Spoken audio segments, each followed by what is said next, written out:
talk about the fatherhood and real life.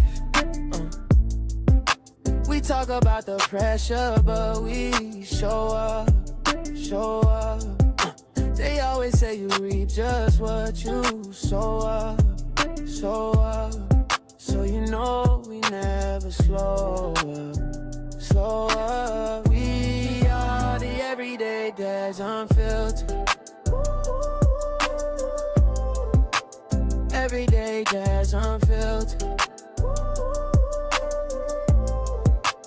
Everyday dads unfiltered. Everyday dads unfiltered. Everyday dads. All right, we are live with it. We are live. All right, so tonight, some men manage tasks, some men manage people, but some men manage pressure. My guest operates in a world where failure has a cost, where refrigeration can't blink, where production lines can't wait for excuses. And also, he's at one of the largest distributors in the world and in the country. He's not just on the floor, he's over the system. He's a director, which means sometimes he has the largest responsibility. Prevention is in his task, and his accountability is through the roof. He takes that accountability on very seamlessly, cautious, calm, and without any type of judgment but to get the job done. We share the same foundation. We're both engineers from an electrical standpoint. Same lab, same wiring, same blueprint. But here's the difference between a technician and a director. This person, he fixes problems. The other one builds culture that prevents them. And while he's leading teams, budgets, and systems, he's also leading a home. He's a girl dad. Learning that control doesn't work the same way it does at a plant. Learning that patience isn't scheduled. Learning that presence is the most important system that he'll ever maintain. Because engineering builds infrastructure, but fatherhood, that builds identity. Tonight, we're exploring how a man leads with authority at work and with tenderness at home. Y'all, please help me welcome my brother, Mario McAllister. Welcome to the pod, baby. Hey, man, I appreciate that. I love that I can relate to somebody that understands my background and the troubles and struggles that I go through. So I appreciate that. For 1,000%. 1,000%. And we actually work for a couple of same companies and stuff too, whatever. So we'll get into that. We'll dive into that for sure. Yeah. For sure. The first thing we're gonna get into tonight, I usually start the pod off with either a mental check, health end, just something fun, this or that. But tonight we're gonna start off with a mixologist moment. I thought it was fitting. I haven't done one in a while, but tonight the mixologist moment in the cocktail is called the calibrated torque, because torque is the force that is applied with control. All right. And tonight, what you want to do, and also that relates to fatherhood as well.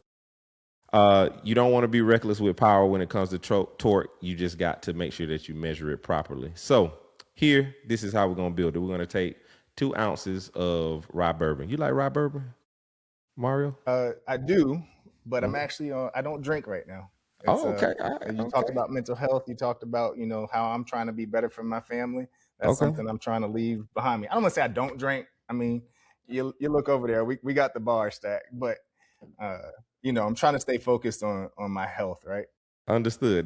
That's cool. My wife, she's on her dry journey right now as well. So more power to you. More bottles to go around for me. I'll say you just send all them extra bottles to Shaq. I'll take care of them. I got you. So 2 ounces of rye bourbon. We'll start with that. I should have made you a mocktail, man, tonight. Now, listen, there's something about a mixologist, right? Yeah, I still enjoy a good drink. Yeah, I was about to say I should have made you a mocktail for tonight. Strong with the rye bourbon, very, very strong structure, and it's reliable. Like, it can get you through the night. half an ounce of Amaro. That's for depth because men have many layers. All right. Half an ounce of honey syrup. I've used that before, but I think it just textures well with this cocktail in particular. Just 1 part honey, 1 part water, and then that helps to balance down and bring that softness down as well. This is the kicker. This is the game changer.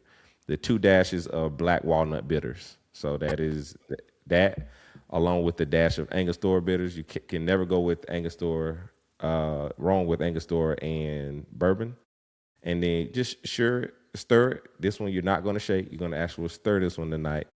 And we're not going to guess about it. We're engineers, so we're just going to calibrate and make sure it's right. Okay.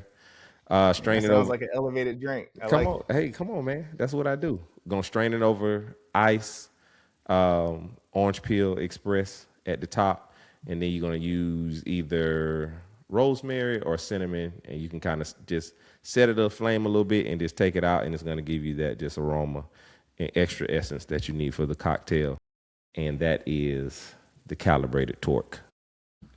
All right. That's something I'd break a journey, my dry journey for. See. All right. Well, we'll fake cheers to you. Cheers. All right, man. We're gonna get into the first segment here. Mario.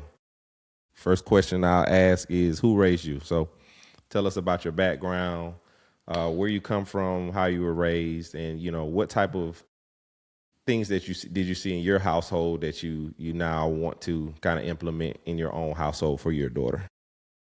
Yeah.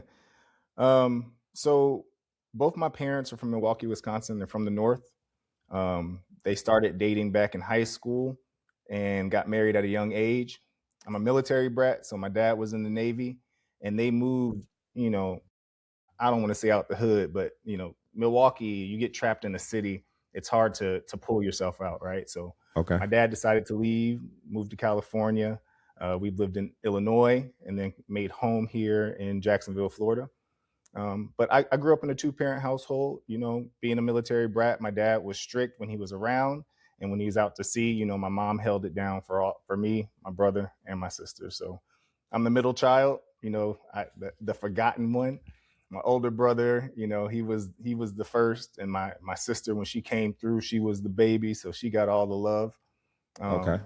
But I had a wonderful childhood, really happy childhood. My mom and dad made sure that we had everything that we could have imagined. But now, as an adult looking back, um, I watched what my parents sacrificed for, right?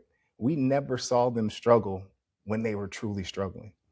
And let me paint a bigger picture for you, right? So, my dad was military, but he ended up getting sick in the military, and he retired for his health. And when he retired, he had to pick up 2 jobs. He was working at Comcast and I think Revlon in the factory, right? Just trying to hold the house down. At the same time, my mom got laid off from her job at the bank, and at that point decided she wanted to go back to school and finish her degree in nursing. Gotcha. So during that time, my parents were broke, right? They didn't have a Yeah. whole lot of money to do a lot of things, right? My dad was driving a hoopty. But again, as a kid, we never felt that Yeah. growing up because they made sure they sheltered us from that. And then one of the biggest things is during that time, to make ends meet, right? My mom and dad used to clean buildings, and they'd bring my brother and my sister and me, from the time we got out of school to bedtime, right? We're outside cleaning buildings just to make ends meet. But when you do it as a family, it made it Yeah. fun. It didn't feel like it was a chore or a task, right? We were a unit working together to figure things out. And from there, like after my mom finished her degree, my dad got 100% disability and started some businesses. Our life flourished. You know, moved to a better side of town, had all the beautiful things, the cars, the houses, the vacations. It really was kind of a fairy tale life. Not the But I Jeffersons. saw the hard work and dedication and how it led to getting us there. Um, Now, my parents divorced while I was a sophomore in college. And I think that adds to my story a little bit too, because remember, I'm telling you, it was a fairy tale to me. I had the perfect parents, the perfect life, I Yeah. was living the best. And then to have that bond break um, really hit me hard. And I think it helped me open my eyes and understand what I want from my family. Today, me, my brother, and my sister are extremely close. My brother lives 2 exits down from me. My mom's the other direction, 2 exits. My dad's down on the other side of town. And even though they're not together anymore, they made sure to instill at a young age that family is everything. Take care of each other, right? So I've tried to bring that into my household. My parents left me with a lot of good and strong examples of how sacrifice and dedication and love and support can really create something beautiful. Amen, brother. Dang. You that's crazy. We were around each other so much, and you really never know and understand people's, dynamics, backgrounds, and upbringing until you start to ask these simple questions. Before I start even getting into that, I've seen this so much from kids who are Navy kids, right? I gotta ask this question: can you swim? Mm. Okay. Absolutely. Oh, okay. All right. Because what I was gonna say, I see a lot of Navy kids that can't swim. It's the craziest No. thing in the world to me. And I'm like, your dad or So your mom is like, on the like water. it, all the time, right? So, but nah, that was the first question I had to ask.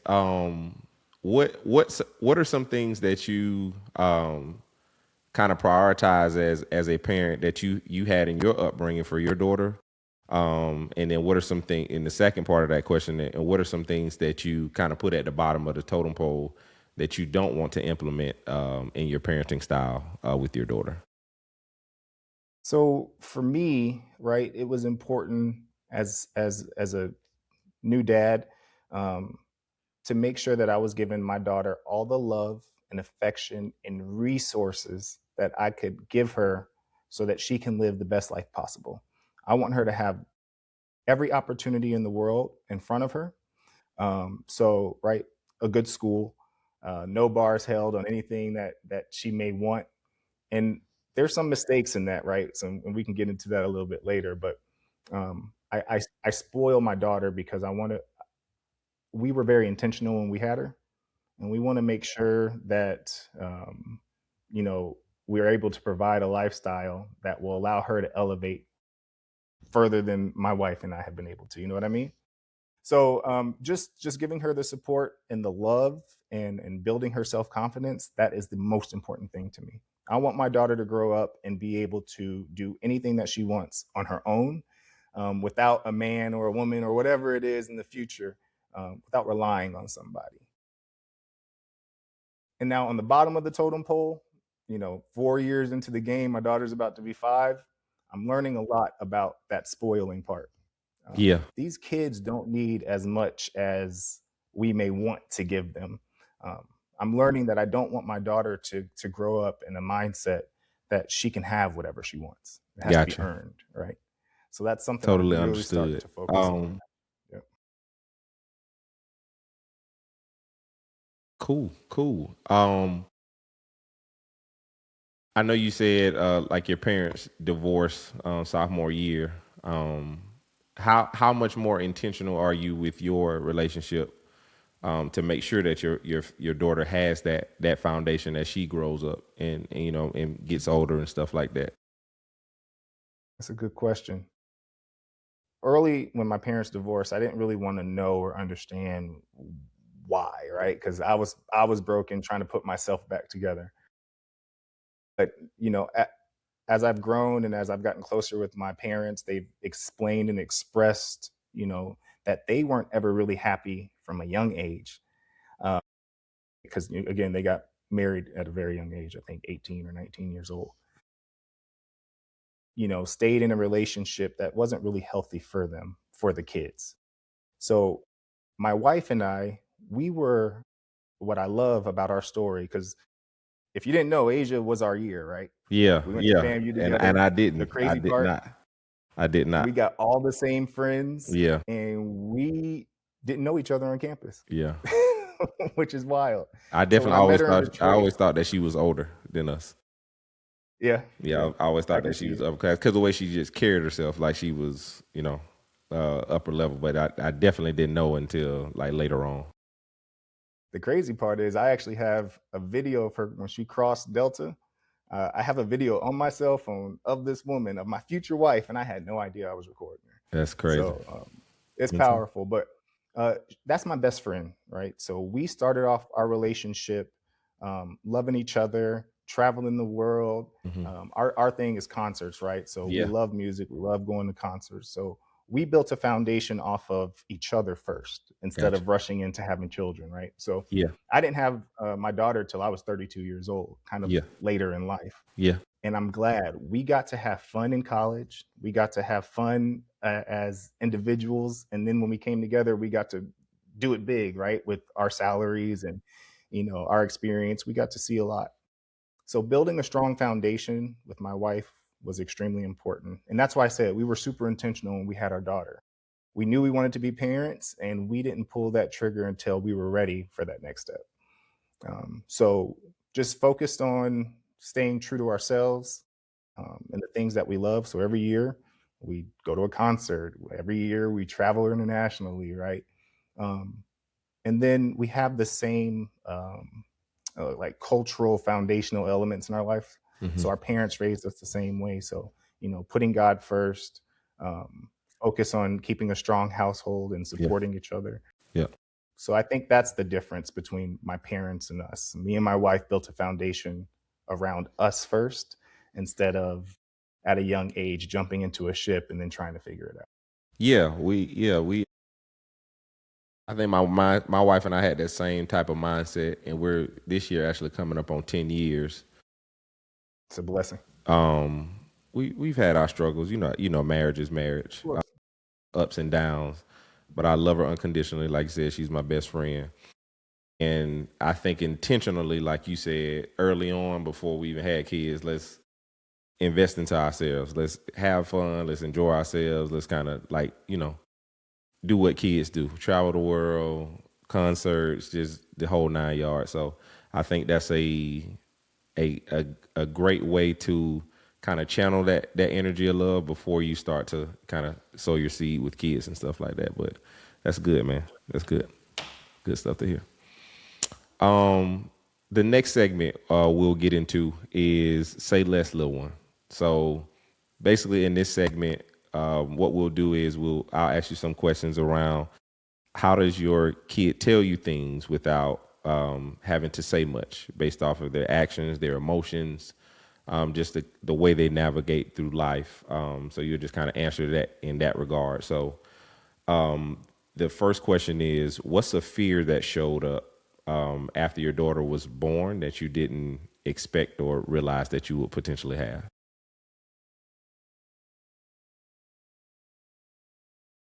There's this constant, I don't want to call it a nag, but this constant feeling about her overall safety and mental health, right? So this is the biggest or current event for my daughter. She Yeah, goes to a private school. yeah, It is not diverse, and she's already experienced, prejudice against her because of her yeah, skin color. yeah, So, as a father, right, I not so much her physical well-being, because she's fallen out of chairs and busted her butt and had yeah. cuts and bruises. Right. My biggest fear is her mental health, right? Because like I told you before, I want my daughter to be strong, independent, confident, and I learned early that this world is going to try to break her down in any facet that it can. So Yep. that's my biggest fear. That's a. I've never actually. I wasn't expecting that answer. Um, and of course, I'm on the same trajectory. Like you said, my daughter, she goes to public school, but we're in a really really good school system where we are here in Georgia. But she deals with those same things as well, and not a diverse school at all for sure. And she did something the other day in reference to and it's just teaching moments. She did something the other day to where, or this past week, where she just constantly, and this is kind of a little bit outside of mental health, but just within this dynamic, constantly coming home with things from like her different classmates. Just every day something else, a bracelet, a pencil, this, that, and the third. And to a certain degree, I want her to be like, hey, like I want her to, exchange and change things out with her friends, do whatever she wants to in that space. But at the same time, I had to sit down and actually have a real conversation with her to ask her, like, why do your friends keep giving you things? And then she was like, because she was like, I didn't know if you were going to say no or not for it. So, and I had to check myself in the mirror and be like, hey, like you have a household that can provide for you, can give you everything you need. Like you have your parents are doing well. And you don't have to always go outside just looking for like little small things. And I said, it's okay for you to, exchange and do those things as well. But like that mental toughness and being strong enough to ask us the questions that you need for what you need. So that was a really good answer, but I just wanted to hit on that because it was something that kind of hit me, and I was like, I'm worried about you building your mental, like in just these different spaces or whatever, and yeah, that didn't really correlate to the school thing, but just even in life, like you said, just be okay mentally enough to ask for what you need, just like those little Yeah, small simple things. But that was a really good it's answer. that it's that inner confidence in our children, right? So even, tying back, the events that happened to my daughter, she was comfortable enough to come to us and say, hey, this Yeah, happened, yeah, and then was playing right after. Like we yeah. could tell it didn't bother her, and thank God. But yeah, trying to make sure that they have a safe place to express themselves and understand what they've got. It's important. Yeah, I'm a root causer, like by trade, with what we do It's what every we day, do. right? Like we're Problem solving. always in the thick of something. So when I kind of saw it at the top level, I was like, it's something else to this. So I said, hey, let me keep digging here with this one because I said something's on my soul that doesn't speak to what she's got going on. But that was a good answer. What's the softness? I know you've always been a calm guy. Since I first met you, we've been knowing each other probably since what was that? 2010 Probably maybe. going on like 15-ish years. C plus Yeah. plus. I think it was first Yep. class we were in together. I think you were a year ahead of me, but yeah. Yeah. C plus plus was probably the first class I can remember vividly. Like seeing you. You probably one of the first guys I saw with the iPad, like a tablet coming to class. I said, look at this upperclassman, not knowing that we sat like a class. I'm a class of bully. I was like, dude, look at this dude. He got his tablet out and stuff. Everybody in here on pen and paper. I said, look at this guy. Listen, man, that was a gift. Don't bring that up around my wife because there's a background story to that one. Man, okay, well, hey, all right, okay. Everyday dad's unfiltered. Oh, sorry, my brother. Um, Question: what's the softness that you discovered in yourself with having a daughter? Oh man, so that's actually a struggle for me, because before I met my wife, I didn't realize um, how secure I try to keep my feelings and my emotions. I'm not a Yeah, super emotional person, right? yeah, Um, so showing affection is something that I am learning to do, not only with my wife even more, but especially with my daughter. I love her to death, but sometimes my wife has to remind me because again, I'm the father figure. I'm trying to instill, yeah, some structure into her life. Like sometimes she just needs a hug. Sometimes she wants to cuddle, right? And she has broken me down and made me one of the softest guys in the world around her. Because that's all I want to do with my baby. I want to keep her safe. I want her next to me. And it is kind of crazy because at 4 years old, she's almost to the point where she's too big, to for me to pick up and cuddle anymore. yeah, But it's showing that affection. It's making sure she knows that as the father, as the male figure in her life, that she's supported and loved all the time. yeah. It's funny you say that. I've said this actually in a couple episodes before, but I struggle with that too, man. Like, cause my mom was a huge disciplinarian. So like, and like you said, you love your daughter unconditionally. I knew that coming from my mom, and I'm sure you knew that, like coming from even your parents with your father being in the military and stuff like that. It some of that carried over, but like you said, I'm definitely working on trying to filter out, some of that like urge to be like, all right, I don't have to be standoffish, or I don't have to, you know, be a dad all the time. Like, just be happy go lucky sometimes, or be silly. So I'm trying to learn that, like trying to be more silly and stuff like that, because as much as I want to build structural foundation in my kids, and making sure that they're consistent in their upbringing, I also want to make sure that they're having a fun upbringing too. But I do struggle with that as well, so I can definitely admit that. So I'm learning that as well. So you're not alone, brother. So It feels good. we have to Feels talk good to to know each I'm other not a little alone. bit more. Yeah, we have to talk to each other a little bit more about that. Absolutely. How does becoming a dad help a girl that helped change the way that you see your wife? I can't hear you anymore. Can you hear me now? Yeah, go ahead. I said, how did becoming a dad help change the way that you see your wife? How does your Man, daughter influence your love and affection for your wife?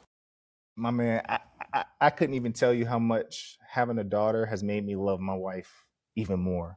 You know, there's that moment when you, as a man, decide to commit your life to a woman, right? Your wife. Um, and I knew that my wife was made for me. One, because can't nobody get me mad or excited just like she can, Yeah, but she went through some turmoil, and I saw how strong she was and how she recovered from that. And even through the pregnancy, the same thing, right? So I knew my wife was a strong woman. um, but now, as a mother, and especially a mother of a daughter, she has to commit even more time and energy into our little one, because she's really the one structuring her womanhood. yeah, And watching my wife, who also works full time, balance her professional life and the amount of energy she gives our daughter, it blows my mind. She is an incredible mother, and I appreciate her so much, because she carries a lot of weight. gotcha. Okay, man, that was good. That was good. These, I think one of my prior guests said it best. The wife is the next. She's the stability, and we're of course the head of the household. But they help with that movement, and like all of those movements in the day to day, the upbringing, to help us realize and understand, be a little bit softer. You know what I'm saying, in these moments and stuff like that. So they definitely are a true gem to our lives. I'm sure that's how it is over here. So in the way you speak of your wife, I can tell that's how it is over there. But that's good, man. That's good. The next segment, real ones know. So like I said, we're gonna get into the thick of it, some engineering talk. Currently, well, a little bit of background. Both of us graduated from the same major. We're both electronic engineering and technology majors. Very, very close. We're same symmetry as an electrical engineer in my eyes. A lot of the nights in labs, wiring things up, trying to figure out if it's right or wrong.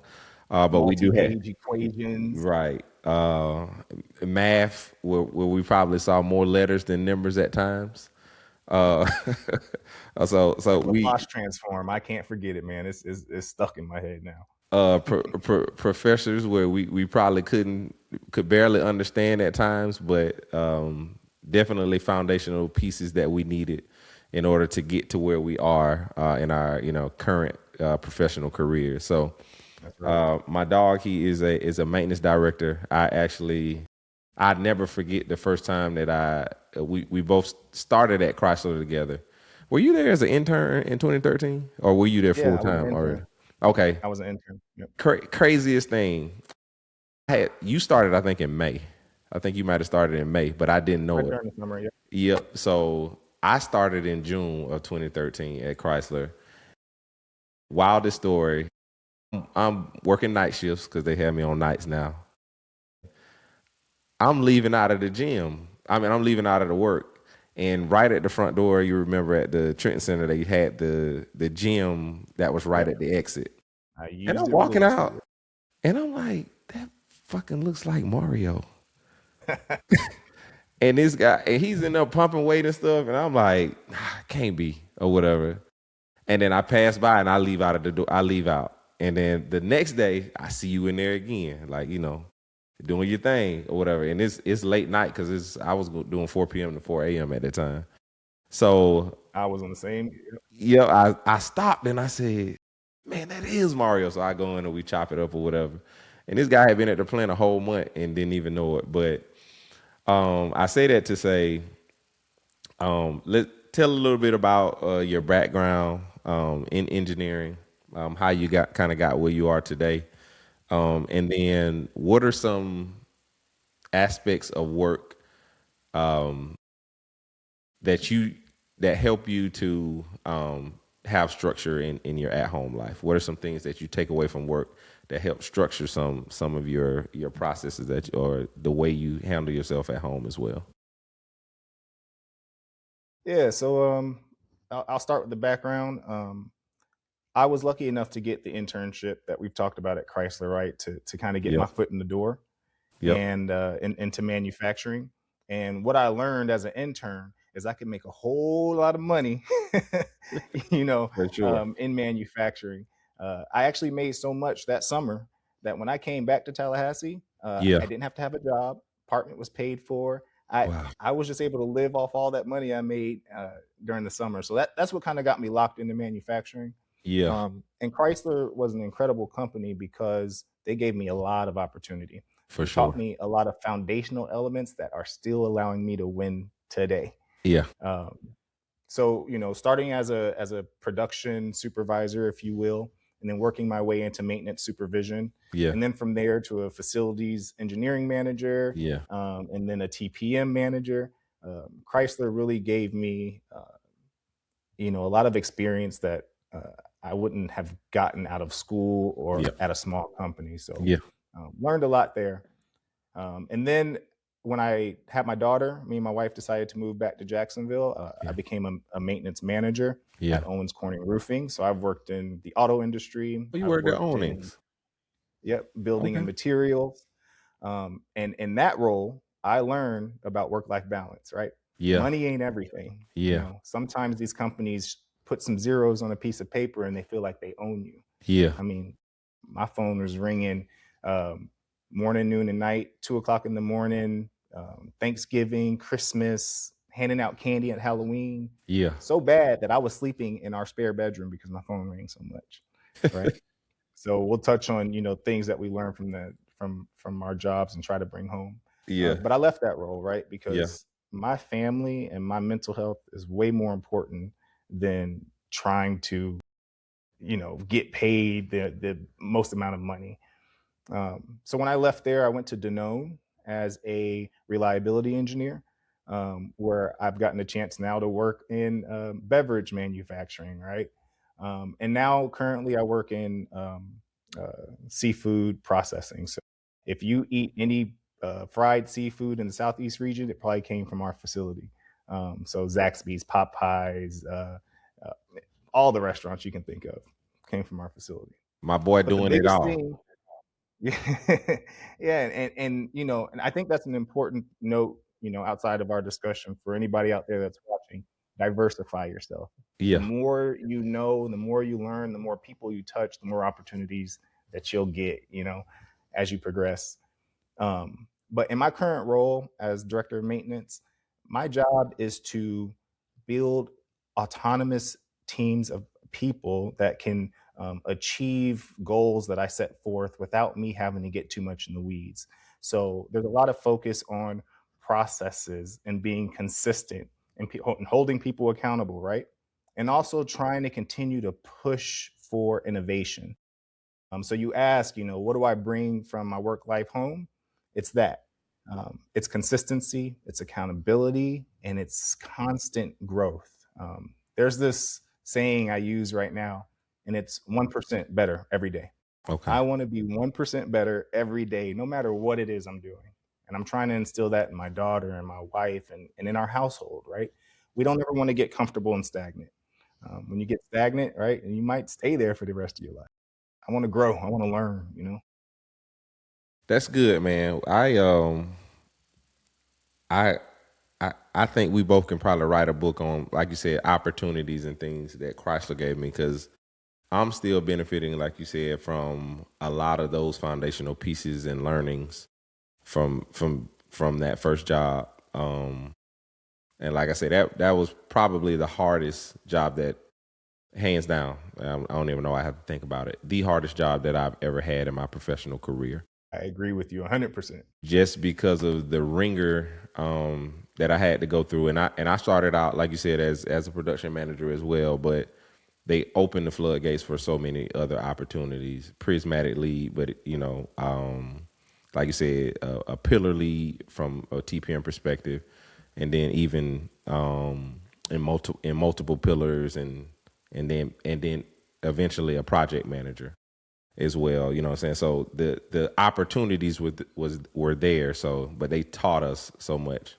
and those 7-day, 12-hour shifts wasn't easy as well. So you got to go back to the promised land, back to school, but boy, it was for sure a rude awakening, going from a college lifestyle as we were at the time to like a strenuous work schedule. I understand. And like you said, at first, and I can definitely agree with this portion, because I gravitated to that early on as far as the work-life balance. Once I initially came off as like, damn, I'm making a lot of money or whatever, because I grew up in, single parent household, and I had a great childhood, great life and stuff. I didn't really want for anything, but there were things that I wanted. You know what I'm saying? If that makes sense. I get it. Yeah, but like my J's, I got every pair now. yeah, so Have 'em as like a kid. once I saw that type of money, I was like, well, damn, you know what I'm saying? I'm getting the bread. But it wasn't until my wife kind of was like, dude, you getting all this money, but you have no time to spend it. So Make you think, right? yeah, like, and it was like, okay, yeah, like that this has to be a thing where I focus on that. So I was very intentional with the careers that came after. And like you said, stretch your portfolio out. I've been in manufacturing my entire career, but I've stretched it in different industries. So I've done automotive industry, I've been in refrigeration, I've been in food and beverage. But like you said, you definitely want to keep, that array of responsibilities. That way you're able to navigate and adjust in so many different ways. And just like in the household, like you said, you can come in, you can have discipline here, control over here. But just not too much to where, what I'm saying, it's affecting your at home life. Because, and this will be the last thing I say before I ask the next thing. I at times struggle with shutting off my engineering thinking when it comes to like household reality. Like instantly, like if something happens, I automatically start like processing things when it technically might not even need that. Just get a piece of paper and wipe it up. Like you ain't got to re-engineer it. Like, you know what I'm saying? This whole thing or ordeal or whatever, or even conversations and things of that nature. I get it. That's something that I struggle with, and I have to kind of reel myself back in sometimes to be like, all right, dude, like snap out of it. Like you're at home, like you're not at work or whatever. So, but that's good, man.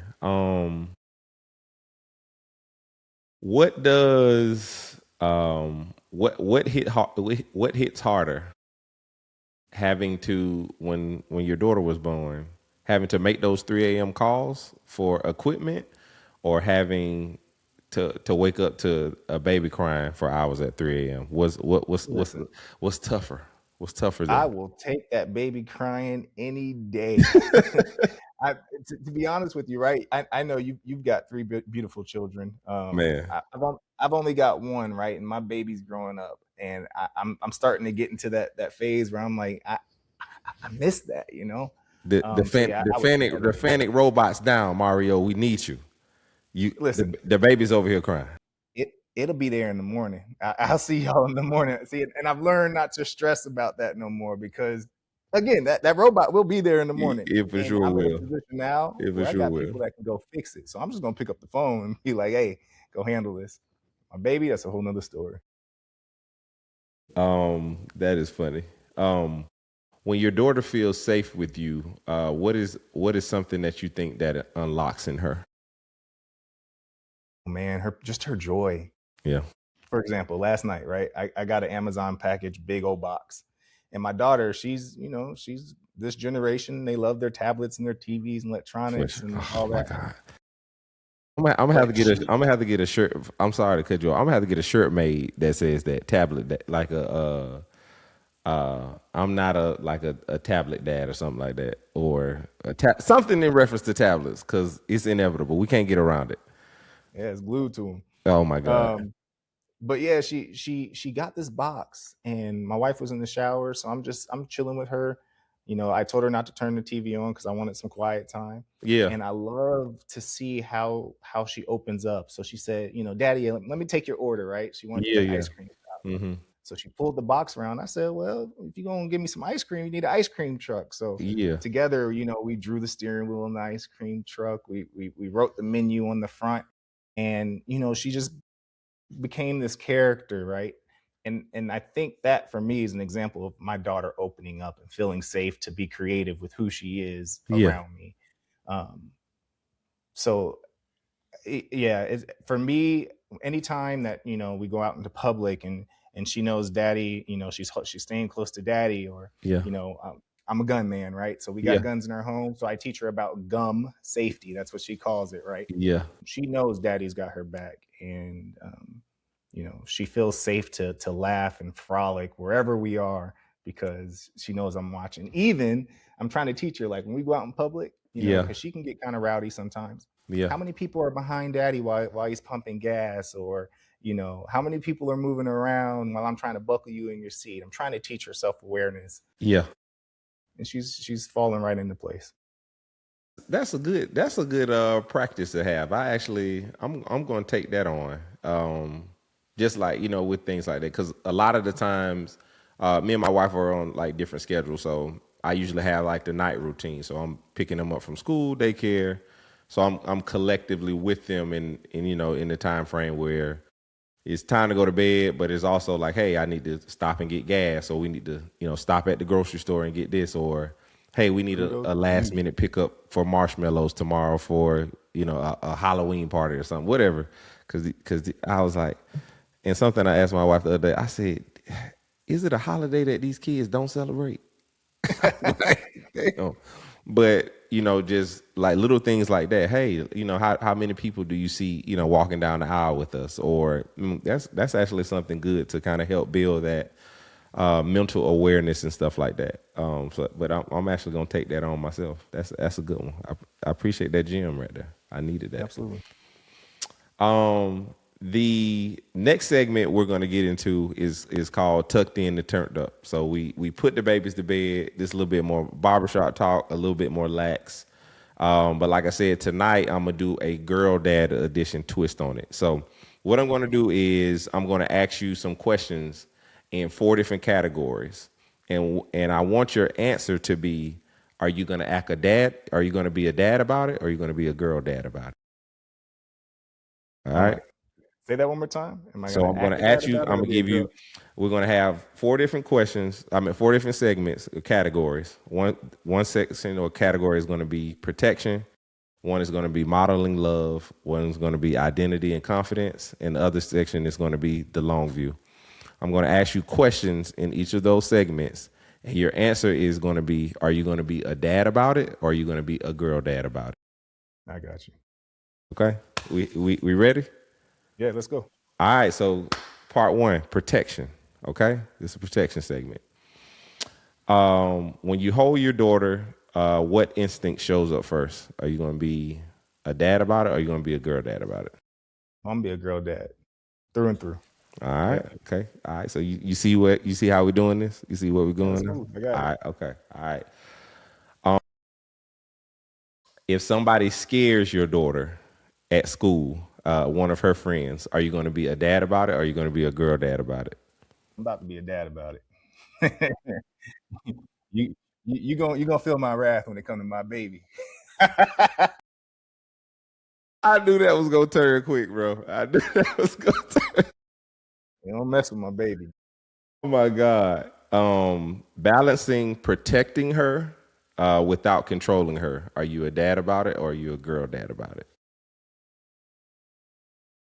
I'm a girl dad about it. Okay. Yep. And mind you, these answers can be you can be both. It may require you to be both. All right. Modeling love. All right. She's going to learn how a man treats her by watching you. Are you a girl? Are you a dad about it, or are you a girl dad about it? I'm a dad about it. Okay. My wife makes this joke all the time because she says she feels like her daughter is stealing her man from her. Yeah, I want my daughter to see, how a man should treat her, I and got that's you. how I treat my wife around her, right? I So got yeah, you. I'm gonna be a dad All about right. it. Okay. How do you want your daughter to feel when she thinks of her father? Are you a dad about it, or are you a girl dad about it? See, that's a good one for both, right? Yeah. I want her to know what strength looks like, right? But I also want her to know what love and affection looks like. So I think it's both. Okay. All right. Cool. Um, what type of tone do you want her to have in her memories of you? Dad about it, or girl dad about it? That's a hard one. Yeah. I'm gonna have to say dad about it, right? Okay. I want my daughter to have that strength buried behind her and hear, the important things that dad had to say. So I'm gonna be a I dad. got you. All right. Identity and confidence. All right. This is the next section. Um, what affirmations are you planting in her on a daily basis? Are you a dad about it, or are you a girl dad about it? No, I'm a total girl dad. Okay. Good. Yeah. Good. All right. How will you teach her strength without hardening her? Are you a dad about it, or are you a girl dad about it? It's both. It's Okay. definitely both. Okay. All about balance. All right. And then how do you nurture your daughter? So say she gets into a skerfuffle or a slip and fall, like you say, she falls out of the chair all the time. Are you a dad about it, or are you a girl dad about it?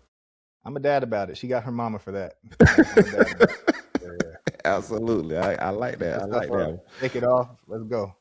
I'll give you a hug once you stand up, but shake that off. I got you. Okay. All right. So part four, the long view. Okay. What kind of woman are you preparing her to become? Are you a dad about it, or are you a girl dad about it? I'm a dad about it. And strong and independent. She can rely on somebody if she wants, but if she needs to take care of herself, she'll be able to. Okay. All right, this is a funny one. All right. She gets a tattoo without your permission. Are you a dad about it, or are you a girl to dad about it? Oh, I'm a girl Yeah. dad, right? I'm a girl dad. She's gotta learn what consequences are for her actions, and that's on her. So Okay. I'll be All soft right. with her. Okay. All right. And then last question, you don't have to answer either or here. What part of your love do you hope she never questions as a father? Part of my love. And this is a girl dad or dad? No, Or this one you just answer straight out with this one. that she never questions, that I will always be there for her, right? Gotcha. She Yep. she she should know that if she needs daddy's coming, right? Gotcha. And she wants him at a show, daddy's gonna be at that show. She wants me to handle something for her, I got it, right? She will never have to question if I'll be there for her. All right. Cool, man. And y'all heard it. That was the girl dad edition of dad about it, or girl dad about it. All right. I told you I try to kick it up for each guest. Try to change it up a little bit. Hopefully you like that. That was Yeah, pretty. man, that's fun. Uh, the next thing, what we'll get into the next segment are our dad gems. So here is your prerogative. You can give something funny. You can give something standard, straight, but give a dad gem out to the fellas. Something that they can take on to use in their everyday lives. Something that that maybe was passed down to you, whatever that may be. But just a dad gem that you may have for the fellas. One thing I'm focused on right now that I think I would want every man out there, whether they're a father or not, to be focused on is creating time for the things that matter, right? None of us, especially as dads, have time to work out, have time to take that walk at the end of a long day with our kids, but you have to make time for the things that you want, and you have to realize when an excuse is an excuse. So like we started the show off with drinking. I don't need to drink because it limits my ability to wake up at 4 a.m. every morning and hit the gym, Yeah. right? I find that time to go to the gym because I want to have that strength to take care of my daughter for a long time. And then I fight through going to work and all the challenges that come with that, and furthering my education so I can continue to grow. So I think my message to to all dads out there is life, you can make excuses for everything, but make time for the things that matter, and leave the excuses behind you. Hey man, that's a great gem. Definitely correlates with just find a way to fill your cup. Yeah, And I thank think you. a lot of as and we're not old. I mean, we're Getting there, mature now, right. but I think a lot of us are gravitating to, like, what I'm saying, that morning routine discipline of working out and stuff like that too. So you definitely have to make those conscious decisions on the back end. How I get, getting your proper rest, saying getting in bed early, making sure you kind of cut certain things off at a certain time, drinking the night before and stuff like that or whatever. So that was a good gym, man. That was a great gym. In Appreciate my gym tonight, I always like to follow all the dash gym with the gym of my own. And since we both have girls, we're girl dads. Your daughter's first love story is you. All right. They're going to see that example with you and your wife, or even if you are separated, they look to you for a standard, and what they see is love and men, and how they kind of go through life. You definitely want to raise them to be independent, but just know and understand your presence and your foundation of what you give your daughters. They see that in you, and they carry that on throughout their lives. That's important. That's my dad gym for the week. I love that. Yep. These All kids are right, sponges, man. man. They pick up everything. Yeah. This was good, man. A good little reset. I could talk. We talked a little bit of engineering. I definitely appreciate you, man. I've always seen the maturity for sure in you as a man. But I definitely see that in you as a father. One thing that I'm a big proponent of is exposure in our kids, and I definitely see that you and your wife do that second to none with just even just following you on social media. So I definitely big you up, and I know what it takes to be an engineer, and then having to come home and cut that off and be present in that moment as well, and a family man. So man, I definitely want to give you your flowers in that regard, and I appreciate you for giving me the opportunity for sharing your life with the world as well, man. So I appreciate that. Thank you, man. Thank you for having me, man. Shaq, what you're doing, creating a platform for fathers and black men to come in and talk about um, how to figure out this thing called life. Yeah. I think it's amazing, right? I've always seen you as a leader, and I love what you're doing. So I applaud you, man. Keep it up. I appreciate that, man. I appreciate that, black man. Yes, sir. It's Black History Month. Let's talk about it. Hey, man, is it me, or is it? I feel like Black History Month haven't really been advertised like that this year. Like, It hasn't been advertised in a few years, right? It keeps getting worse. So my wife's goal, right, is to constantly try to teach my daughter, or show my daughter about different Black history, and that's when I come into play, right? As an engineer, that yeah, stoplight, who invented we that? have Air conditioner, who did that, right?